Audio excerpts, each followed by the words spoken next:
Hello everyone, welcome back to the channel. In today's video, I'm going to show you exactly how to connect HyperX headset to software in 2026.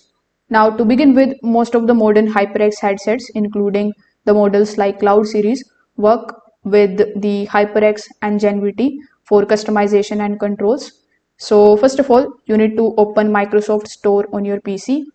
Now when you are inside, simply use the search bar on the top and you need to simply search for HyperX Ingenuity software.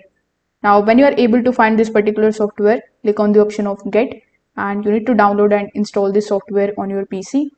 Then you need to launch it once the installation is completed. After doing this, you just have to plug your HyperX headset on your PC. If it is a wired headset, you just have to connect it via USB cable. If it is a wired model, you can plug in the USB dongle and then you can turn on the headset. Just make sure that the device is fully powered and recognized by the system.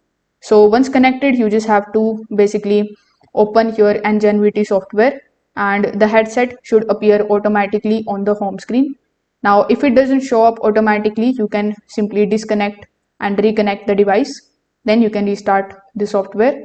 Now, after the detection, you can check for the available firmware updates inside the software. Installing updates ensures compatibility, also improve the performance and access to the latest features.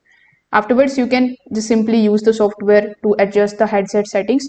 For example, you can adjust the volume, the microphone, and you can do bunch of different settings with the help of these equalizer options. So if this video helped you out, make sure that you like this video and subscribe to the channel. Thanks for watching.